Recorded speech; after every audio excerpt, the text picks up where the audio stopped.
بس رمضان کی سب سے بڑی تیاری کیا ہے کہ اپنے دلوں کو صاف کر لو پہلے سے، کہ جس دل میں نفرت ہو، بغض ہو، کسی کے لیے غصہ ہو، کسی کے لیے کیا کیا جذبے ہوں، دل صاف کرنا۔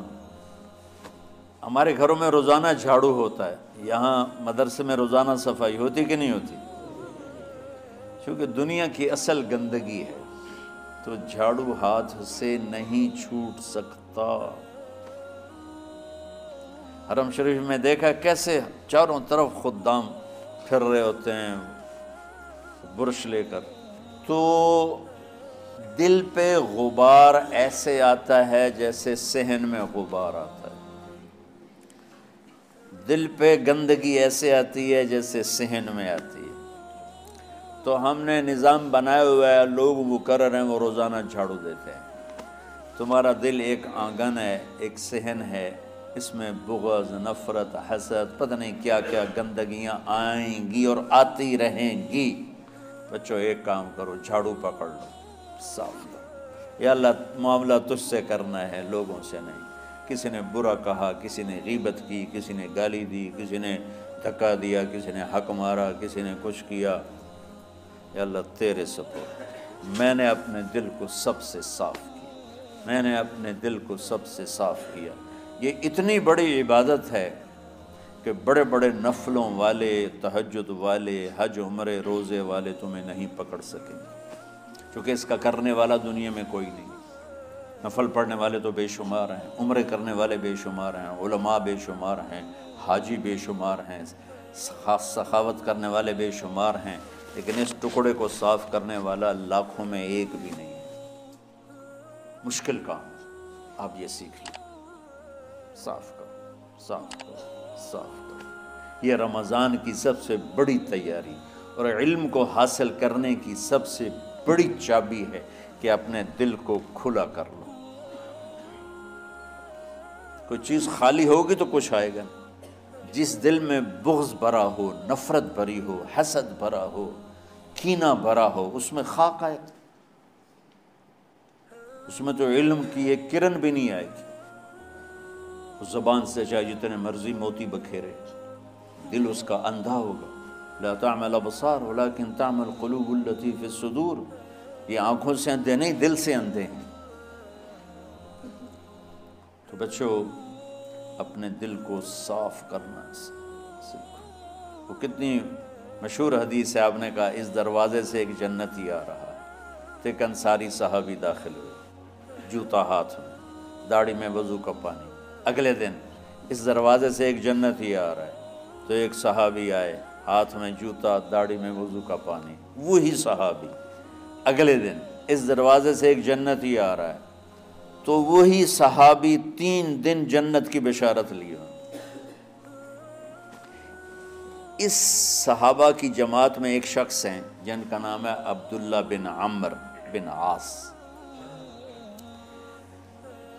ان سے بڑا عبادت گزار صحابہ میں کوئی نہیں تھا، نہ سابقین میں، نہ متاخرین میں، نہ پہلوں میں، نہ بعد والوں میں۔ ان کی عبادت کیا تھی؟ ساری رات جاگنا، سارے دن کا روزہ، اور ایک ختم قرآن صبح سے شام تک۔ اتنی اللہ نے طاقت دی تھی۔ پھر وہی غلوب والی بات آ گئی،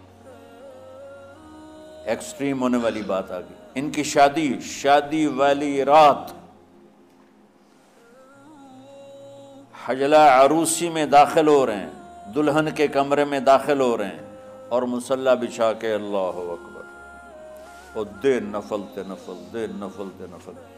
تو ان کی بیگم نے دیکھا تو وہ بھی خیر کا زمانہ تھا، انہوں نے بھی وضو کیا اور پیچھے مصلی بچھا کے وہ بھی فجر تک نفل پڑھتے رہے۔ صبح ہوئی تو حضرت عمرو بن عاص رضی اللہ عنہ نے پوچھا، بیٹی رات کیسی گزری؟ کہا جی ماشاءاللہ آپ کے بیٹے تو بڑے عبادت گزار ہیں، ساری رات نفلوں میں ہی گزری۔ تو وہ ان کو شکایت کر دی۔ حضرت عمرو بن عاص کو اتنا غصہ چڑھا، وہ بیٹے کو تو کچھ نہیں کہا، کتنی حکمت کی بات ہے، سیدھے گئے اللہ کے نبی کے پاس، یا رسول اللہ یہ عبداللہ دیکھیں کیسا نادان ہے، اس کی شادی کی ساری رات نفل پڑھتا رہا۔ تو آپ کہتے ہیں ماشاءاللہ ماشاءاللہ کتنی بڑی بات ہے۔ نفلوں میں گزر گئی، رات بھی نفلوں میں گزر گئی۔ تو آپ نے حضرت عبداللہ بن عمر کو بلا کے ڈانٹا کہ تو نے مہینے میں 3 دن روزے رکھنے ہیں، بس اس سے زیادہ نہیں رکھنے، اور ہفتے میں 1 قرآن ختم کرنا ہے۔ کہا یا رسول اللہ میرے اندر طاقت زیادہ ہے۔ پھر اچھا 15 دن روزے رکھنے، کہنے میرے اندر طاقت زیادہ ہے۔ آپ اس کو تھوڑا تھوڑا کر کے گھٹاتے رہے، اور وہ ہر دفعہ نہیں یا رسول اللہ میرے اندر طاقت زیادہ ہے۔ تو آخر میں آپ نے کہا اچھا چلو صوم داؤدی پہ آ جاؤ، 1 دن روزہ رکھو، 1 دن افطار کرو، اور 3 دن سے پہلے قرآن ختم نہیں کرنا۔ تو آپ نے اس کو پیچھے کیا۔ یہ بیٹھے تھے اس محفل میں، ان کے دل میں آیا کیا یہ بزرگ مجھ سے زیادہ عبادت کرتے؟ رات میں ساری جاگتا ہوں، دن روزہ رکھتا ہوں، 1 ختم کرتا ہوں، تو جنت کی بشارت تو مجھے ملنی چاہیے تھی، ان کو کیسے مل رہی؟ یہ کسی کتاب میں نہیں لکھا کہ یہ ان کا جذبہ تھا، لیکن جو کہ میں ان کی سیرت کو جانتا ہوں تو مجھے خیال آتا ہے کہ ان کی نفسیات میں یہ بات آئی ہوگی، چونکہ صرف انہی کو خیال آیا کہ میں جا کے دیکھتا ہوں کہ یہ بزرگ کیا کرتے ہیں۔ تو ان کے پاس پہنچ گئے، چاچا، ذرا وہ ادھیڑ عمر تھے، چاچا وہ میرے ابا تھوڑے ناراض ہیں، تو کچھ دن آپ کے پاس گزارنا کا، بیٹا بسم اللہ آ جاؤ۔ اب رات ہوتے ہی عشاء کی نماز پڑھ کے انہوں نے جلدی سے چادر اوپر لی اور یوں سراغ کر کے ان چاچے کو دیکھنے لگے ایسے کر کہ اب یہ کیا ساری رات سجدہ کرے گا، اور ساری رات روتے روتے روتے روتے مصلی گیلا ہو جائے گا، یا ساری رات رکوع کرے گا، ساری رات قیام کرے گا، ساری رات قرآن پڑھے گا، اس تصور سے یوں دیکھ رہے۔ اور وہ بزرگ صحابی تشریف لائے، سرانے پہ سر رکھا، اللہم بسمک اموت و احیا، ہو گئے۔ اب یہ دیکھ رہے ہیں ابھی اٹھیں گے، ابھی اٹھیں گے، ابھی اٹھیں گے، اٹھے فجر کی اذان پہ اٹھے۔ اب یہ تو حیران پریشان ہو گئے کہ یہ کیا ہو؟ اس زمانے میں تو منافق تہجد نہیں چھوڑتے تھے ڈر کے مارے کہ پتہ نہ چل جائے ہمارے کفر کا۔ تو یہ چاچا جنت بھی لے گیا تو ستا بھی پیا کہ چلو کل دیکھوں گا۔ اگلی رات پھر چادر سر پہ کر کے اور یوں سوراخ کر کے لیٹے ہوئے اور دیکھ رہے۔ چاچا پھر تشریف لے اور سرانے پہ سر رکھا، اللہم بسمک اموت و احیا، ہو گئے۔ فجر کی اذان پہ اٹھے، یہ اور پریشان ہو گئے کہ میرا نبی کا فرمان تو سچا ہے، اس میں تو شک بھی کفر ہے، لیکن عمل کیا ہے جس پر اس کو جنت کی بشارت ملی؟ 2 رکعت نفل بھی نہیں۔ اور آج کے دور میں تم میں سے ماشاءاللہ اکثر بچے تہجد پڑھتے ہیں کہ 1 رات اور دیکھوں گا، تیسری رات اللہم بسمک اموت و احیا، ہو گئی ساری رات۔ تو تیسری رات پھٹ پڑے عبداللہ بن عمر، کہنے لگے چاچا میری ابا سے کوئی لڑائی نہیں تھی، 3 دن میں تیرے بارے میں سنتا رہا، جنتی جنتی جنتی۔ میں دیکھنے آیا تھا کہ آپ کیا کرتے ہیں، آپ تو کچھ بھی نہیں کرتے ہو، ساری رات سوتے رہتے، اب کیا کرتے ہو؟ انہوں نے کہا بیٹا یہی ہے جو تم نے دیکھا ہے۔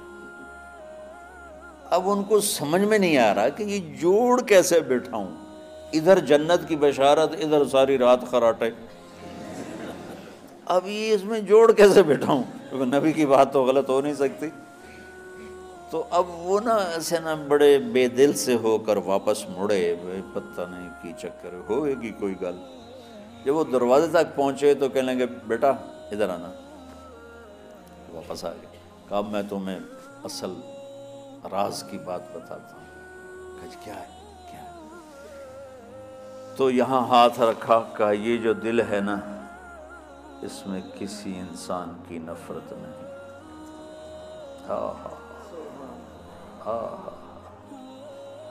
اور جب اللہ کسی کو رزق دیتا ہے، عزت دیتا ہے، مجھے کبھی حسد نہیں ہوا، مجھے خوشی ہوتی۔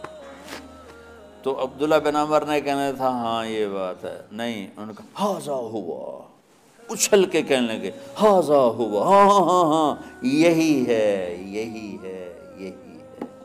پھر کہنے کہ چاچا پر یہ میرے بس کا نہیں ہے، کون کرے گا یہ؟ اتنے بڑے آدمی ہو کر کہہ رہے ہیں کہ یہ میرے بس کا نہیں۔ تو بچوں، دنیا میں جنتی بننا ہے اور علم اللہ سے لینا ہے تو اسے صاف کر دو، سب کی نفرت سے۔ سب، اس نے مجھے یہ کیوں کہا، اس نے مجھے یوں کیوں دیکھا، اس نے میرے بارے میں یوں کیوں کہا، اس نے میرے بارے میں یہ کیوں لکھا۔ جس کی تعریف ہوتی میری کتنی برائی ہوتی، صرف تعریف تو نہیں ہوتی، بھرا پڑا سوشل میڈیا مجھے گالیاں دیں۔ اللہ کے فضل سے میرے دل میں ایک ذرے کے برابر کبھی کوئی منفی جذبہ نہیں آیا، آئے تو میں دھو کے صاف کر دیتا ہوں، یا اللہ میں نے اپنے دل کو صاف کیا، میرا معاملہ تیرے ساتھ ہے، کسی کے ساتھ نہیں۔ یہی آپ رمضان کی سب سے بڑی تیاری، علم کے حاصل کرنے کا سب سے بڑا ہتھیار آپ کو یہ نہیں ہے کہ تمہیں کتابیں یاد ہو جائیں، تمہیں اشعار یاد ہو جائیں۔ تو ساری امت سے کہتا ہوں رمضان کا استقبال کرو، دلوں کو صاف کر کے، نفرتوں کو مٹا کے، مذہبی نفرت، دنیاوی نفرت، رشتوں کی نفرت، بول چال کی نفرت، سیاست کی نفرت، لین دین کی نفرت، ان سب سے اپنے دل کو صاف کرو تاکہ رمضان میں اللہ نے علم اتارا، اللہ تعالیٰ آپ کو علم عطا فرمائے، اور باقی لوگ جو عام دنیا میں زندگی گزار رہے ہیں ان کے دلوں میں اللہ رمضان کا نور اتارے اور ہدایت کا نور اتارے۔ یہ سب سے بڑی تیاری ہے اس کی۔ اور کسی سے گلہ ہے، غصہ ہے، ناراضگی ہے، کسی سے بولتے نہیں ہو، ابھی سے شعبان آ چکا ہے، آپ شعبان سے رمضان کی تیاری شروع فرما دیتے تھے، تو اس کی تیاری کیا ہے؟ وہ دلوں کو صاف کرو، معاف کرو، معافی مانگو، تمہارا قصور نہیں پھر بھی معافی مانگ لو، دلوں کو صاف کرو، اور اللہ سے سخاوت مانگو کہ اللہ کو سخی